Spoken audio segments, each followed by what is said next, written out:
크리스마스는 어떻게 시작이 되었는가? 첫 크리스마스, 예수 그리스도에 대한 탄생에 대한 이야기가 오늘 누가복음, 마태복음 두 군데서 소개가 되었어요. 순서대로 보면 누가복음이 먼저입니다.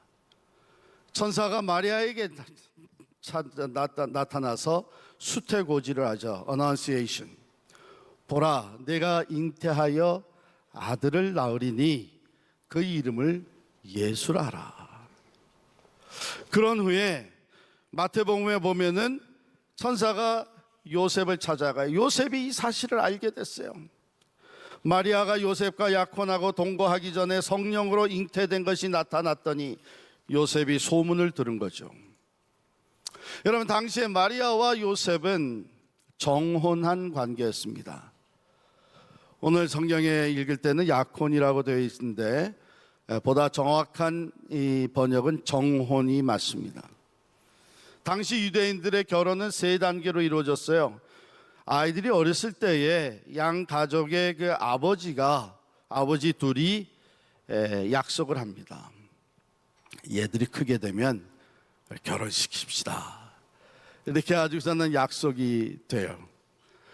이제 아이들이 성장하고 나면은 이제 결혼할 나이가 연령이 됐을 때에 정혼을 하는데, 바로 어렸을 때 약혼했던 것을 정식으로 확인하는 그런 단계죠. 일단 정혼이 성립이 되면 그때는 남편, 아내로 불려집니다. 만약에 정혼이 깨지게 되면 이혼한 걸로 여겨집니다. 그러나 정식으로 결혼하기 전까지는 같이 살 수는 없었죠. 그래서 마리아는 요셉과 정혼하였지만 동거하지는 않았다, 이렇게 18절 기록이 되어 있습니다. 그리고 나서 결혼을 하는데, 결혼은 정혼 기간, 보통 한 1년 이상 되는 이 정혼 기간이 지나면 결혼식을 하게 돼서 동거하기 시작합니다. 자, 지금 본문에 나오는 이야기는 정혼한 상태에서 마리아가 임신했다는 거예요. 이게 매우 심각한 문제입니다. 이 예상치 않았던 일에 대해서 그럼 마리아와 요셉은 각기 어떻게 반응을 했는가? 먼저 마리아의 반응을 살펴보면 천사 가브리엘이 하나님의 보내심을 받아 갈릴리 나사렛이라는 동네에 사는 마리아를 찾아왔어요. 은혜를 받은 자여 평안할지어다, 주께서 너와 함께 하시도다. 이 그리팅을 받은 마리아가 이게 무슨 뜬금없는 인상인가 하면서 의아해했습니다. 천사가 정확하게 이름을 부르면서 말하는데, 마리아여 무서워하지 말라, 내가 하나님께 은혜를 입었느니라. 여기까지는 참 좋았습니다. 그런데 그 다음에 계속되는 말이, 보라, 내가 잉태하여 아들을 낳으리니 그 이름을 예수라 하라. 앞서 천사가 말하기를 무서워하지 말라 할 때 벌써 감이 이상했던 것이죠. 아니, 은혜를 입었다 그러는데 무서워할 이유가 뭐 있어요? 아니나 다를까 처녀가 임신했다는 거예요. 마리아는 더 이상 참을 수가 없어요. 이건 있을 수 없는 일이기 때문에 반박하려고 하는데, 이 천사가 아랑곳 없이 말을 계속 이어갑니다. 그가 큰 자가 되고 지극히 높으신 이의 아들이라 일컬어질 것이요, 주 하나님께서 그 조상 다윗의 왕위를 그에게 주시리니 영원히 야곱의 집을 왕으로 다스릴 것이며 그 나라가 무궁하리라. 여기까지 말을 하고 천사가 숨을 돌리는 순간에 마리아가 치고 들어간 거예요. 반박을 합니다. 나는 남자를 알지 못하는데 어찌 이런 일이 내게 있을 수 있겠습니까?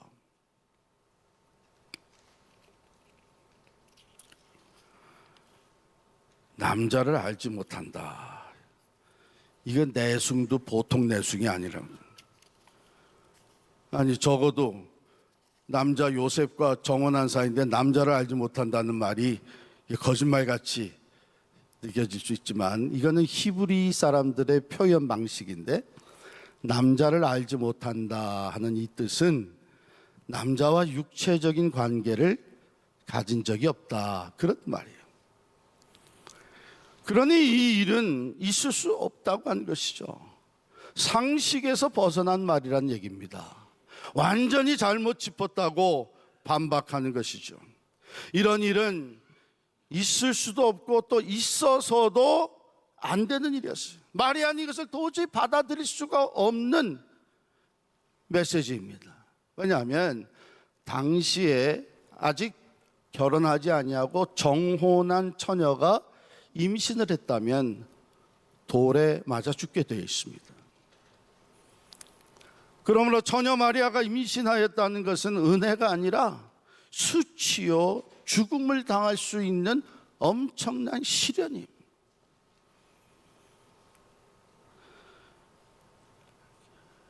자, 요셉은 이 일에 대해서 먼저 어떻게 반응을 하였는가? 마리아가 임신했다는 사실은 요셉에게는 이건 청천벽력 같은 뉴스예요. 생각해 보세요. 나와 정혼한 여자가 나와 동거하기 전에 임신을 했다고? 어느 놈이야, 어느 놈? 도대체 어느 남자와 관계를 가졌냔 말이죠. 그런데 들려오는 말이 더더욱 어처구니 없는 게 성령으로 잉태되었다. 그걸 누가 믿어? 이 온갖 의심과 분노, 증오와 고통이 일어날 수밖에 없는 그런 상황이었습니다. 그런데 성경은 요셉은 의로운 사람으로서 그를 드러내지 아니하고 가만히 끊고자 하여 이 일을 생각할 때에 라고 언급하고 있어요. 밤새 고민하고 씨름하는 것이죠. 어떻게 이 문제를 대처할 것인가. 며칠 동안을 밤잠 못 자고 고민하다가 두 가지 결론에 다다르게 된 거예요. 첫 번째는 드러내지 말자. publicly 드러내지 말자. 왜? 드러내면 마리아가 죽게 되는 거예요. 두 번째는 가만히 끊자. 조용히 해결을 하자. 마리아와의 관계를 정리하겠다는 것이죠. 여러분, 이만큼만 해도 사실 얼마나 의로운 남자입니까? 자신의 고통이나 상처, 분노나 이런 것은 다 감수하면서 그래도 마리아를 보호하려고 하는 그 귀한 마음. 하지만 동시에 아무리 사랑했던 사람일지라도 그 죄를 그대로 묵과할 수 없다고 하는 그 마음. 사랑하는 성도 여러분, 이 첫 크리스마스의 사건, 동정녀 탄생은 요셉과 마리아에게는 도무지 받아들일 수 없는 일이었어요. 어느 누가 보더라도 그것은 비상식적이고 비윤리적이고 비신앙적인 일일 수밖에 없었습니다.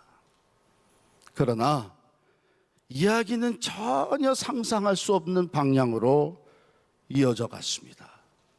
마리아와 요셉이 그것을 수용하게 되었어요.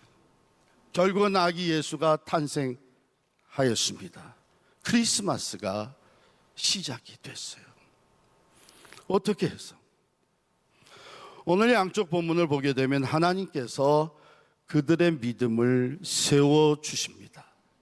그래서 그들이 믿음으로 순종하도록 하나님이 도움과 은혜를 베풀어 주셨습니다.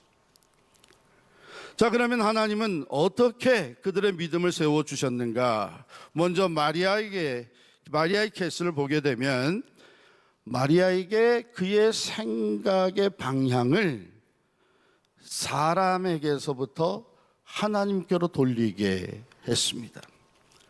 자, 우리 여러분 성경 누가복음 1장 35절부터 37절 이미 읽은 말씀인데 다시 한번 같이 읽겠습니다. 누가복음 1장 35절부터 37절까지 같이 읽습니다. 천사가 대답하여 이르되 성령이 내게 임하시고 지극히 높으신 이의 능력이 너를 덮으시리니 이러므로 나실 바 거룩한 이는 하나님의 아들이라 일컬어지리라. 보라 내 친족 엘리사벳도 늙어서 아들을 배었느니라. 본래 임신하지 못한다고 알려진 이가 이미 6달이 되었나니 대저 하나님의 모든 말씀은 능하지 못하심이 없느니라. 무슨 말씀입니까? 성령으로 잉태되었다는 것이죠. 하나님의 능력이 마리아를 덮으시고 보호해 주신다는 말입니다. 이것은 사람의 일이 아니라 하나님이 행하시는 일이라는 것입니다. 하나님께는 불가능이 없다는 것이죠. 이미 그 신뢰를 본래 임신 못한다고 알려진 채로 나이 늙은 마리아의 친족 엘리사벳이 임신 6개월이 된 것으로 보여주셨습니다. 대저 하나님의 모든 말씀은 능하지 못하심이 없다는 것입니다. 이 말씀을 듣고 마리아는 믿음으로 반응을 하였습니다. 주의 여종이오니 말씀대로 내게 이루어지이다. 자, 그러면 하나님께서 요셉은 어떻게 믿음을 세워주셨는가? 요셉에게는 천사가 꿈에 나타나서 말씀으로 믿음을 세워주고 순종하도록 도와주셨습니다. 우리 마태복음 1장 20절부터 23절까지 또 같이 읽겠습니다. 마태복음 1장 20절로 23절 같이 읽습니다. 이 일을 생각할 때에 주의 사자가 현몽하여 이르되 다윗의 자손 요셉아 내 아내 마리아 데려오기를 무서워하지 말라. 그에게 잉태된 자는 성령으로 된 것이라. 아들을 낳으리니 이름을 예수라 하라. 이는 그가 자기 백성을 그들의 죄에서 구원할 자이심이라 하니라. 이 모든 일이 된 것은 주께서 선지자로 하신 말씀을 이루려 하심이니 이르시되 보라 처녀가 잉태하여 아들을 낳을 것이요 그의 이름을 임마누엘이라 하리라 하셨으니 이를 번역한즉 하나님이 우리와 함께 계시다 함이라. 천사가 나타나 이미 예언된 오래전 선지자를 통해서 주신 하나님의 예언의 말씀이 그대로 성취된 것을 깨닫게 해주심으로써 요셉의 믿음을 붙잡아 주시고 요셉은 그 믿음으로 순종하게 되었습니다. 요셉이 잠에서 깨어 일어나 주의 사자의 분부대로 행하여 라고 기록되어 있습니다. 사랑하는 성도 여러분, 여러분과 저에게도 이게 하나님의 뜻이고 하나님의 말씀인 줄 알면서도 순종하기 어려울 때가 있습니다. 그때 하나님께서는 우리의 믿음을 도와주세요. 우리가 어려워 고통하며 하나님 앞에 기도하고 갈등할 때에 우리의 믿음을 세워주시는 분은 하나님이십니다.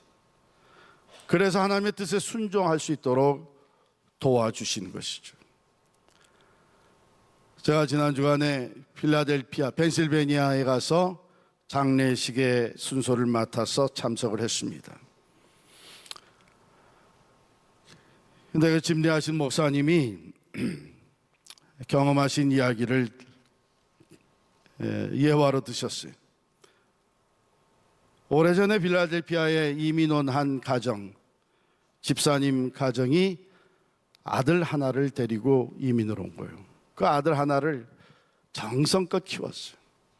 정말 우리가 다 경험했듯이 그 어려운 이민 생활에 피땀 흘려 일하면서 아들을 잘 키웠어요. 모두가 다 부러워하는 그 예일 대학에 입학을 하고 훌륭한 성적으로 졸업을 했습니다. 그런데 심각한 문제가 생긴 거예요. 이 아들이 대학을 졸업하더니 부모님에게 와서 하는 말이 내가 이제 신학교 가서 목사가 되겠습니다. 이 부모가 나가 자빠지는 거죠. 그 전심전력을 다 해가지고 이 아들의 마음을 돌이키려고 노력을 합니다. 지금까지 너 하나만 바라보고 너 엄마 아빠가 피땀 흘려서 일했는데 너 그거 우리 부모에게 할 소리냐. 자식이 하나만 더 있어도 재고해 보겠는데 우리 아이가 자식이 너 하나뿐인데 네가 왜 목사가 되겠다는 거냐. 왜 그런 어려운 길을 가려고 하는 거냐, 뭐 등등 말을 하면서 설득을 하는데 이게 요지부동이라. 그래가지고 집사님이 할 수 없이 목사님을 찾아갔어요. 목사님한테 간곡하게 부탁했어요. 목사님이 좀 이 아이를 좀 설득시켜 주십시오. 목사님도 아는 대로 우리는 이 아들 하나뿐이지 않습니까? 다른 자식이 있다면 또 모르겠지만 목사님이 아이에게 목회가 얼마나 힘들고 어려운 것인지를 좀 잘 얘기해 주셔서 제 아들이 마음을 좀 바꾸게 해 주십시오. 워낙에 간곡하게 부탁을 하니까 목사님이 아들을 만나가지고 목회가 얼마나 고통스럽고 힘든 것인지를 잔뜩 얘기를 해줬어요. 그런데도 이 아들이 요지부동이라. 그런데 어느 날 그 아버지 집사님이 잠을 자다가 꿈을 꾼 거예요. 하나님께서 꿈에 나타나셔서 대화를 하십니다. 아무개 집사야, 너 요즘 내 아들 문제 때문에 너무 힘들지? 내가 다 안다. 너 아들이 하나이지? 그렇습니다, 하나님. 이 하나밖에 없는 아들이, 이 아들 때문에 참 내가 힘듭니다. 그래, 나도 아들이 하나야. 그런데 나는 그 아들을 너를 위해서 내어 주었는데, 희생의 제물이 되게 했는데, 너는 내 아들을 나를 위해 목사로 바치는 것이 그렇게도 아깝냐?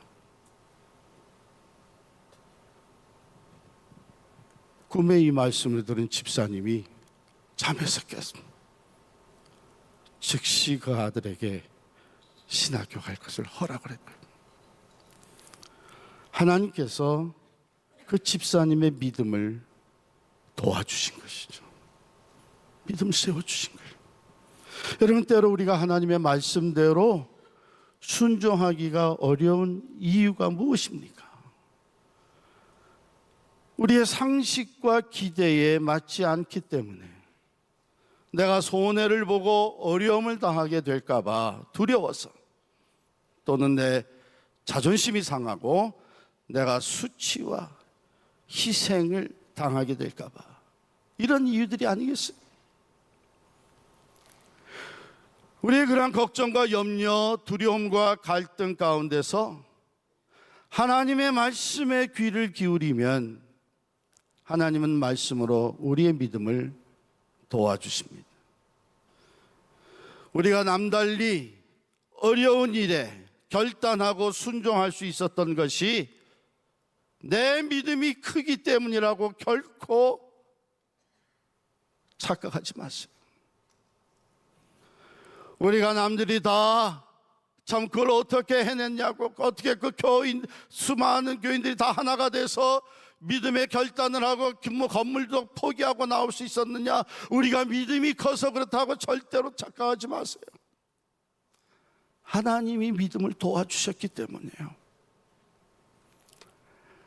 만약에 우리가 믿음이 다시 약해지게 되면 후회할 수도 있고 다시는 그런 결단을 할 수 없을 수도 있어요. 우리가 그런 상황 속에서 하나님 앞에 부르짖으며 하나님의 말씀에 귀를 기울이고 하나님의 말씀대로 살려고 노력할 때에 하나님이 우리의 믿음을 세워주신 것입니다. 오늘도 하나님이 여러분이 순종하기 힘들어하는 그 말씀대로 살 수 있도록 말씀으로 믿음을 세워주십니다. 누가복음에 보면 어느 날 아침 베드로가 다른 어부들과 함께 그물을 싣고 있었어요. 그 전날 밤 새워가면서 갈릴리 바다에서 고기를 잡으려고 했지만 한 마리도 잡질 못했어요. 실패자, 낙심과 좌절에 빠져서 그물을 다 싣고 있는데, 무리들에게 말씀을 가르치던 예수님이 베드로에게 하시는 말씀이에요. 이제 깊은 데로 가서 그물을 던져라. 이거 순종하기 어려운, 생각해 보세요. 이미 다 접었어요. 그물을 다 씻고 이제는 피니시. 근데 지금 다시 그물을 가지고 와서 던지라. 그리고 갈릴리 바다에서는 본래 아침에 고기가 잡히는 게 아닙니다. 그런데 지금 아침에 가서 깊은 데 가서 그물을 던져 고기를 잡으라.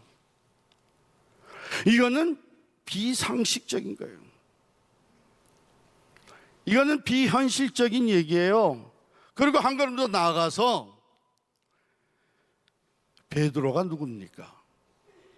이 갈릴리 호수에서 고기 잡는 어부로서 그 잔뼈가 굳은 사람이 베드로인데, 예수는 누구예요? 나사렛이라는 동네에서 목수하던 사람이에요. 아니, 어부인 나에게 목수가 뭘 안다고 가가지고서는 깊은 데 가서 지금 그물을 던지라. 이것은 말이에요, 전문성을 가진 자의 자존심을 상하게 만드는 말이에요. 그렇잖아요?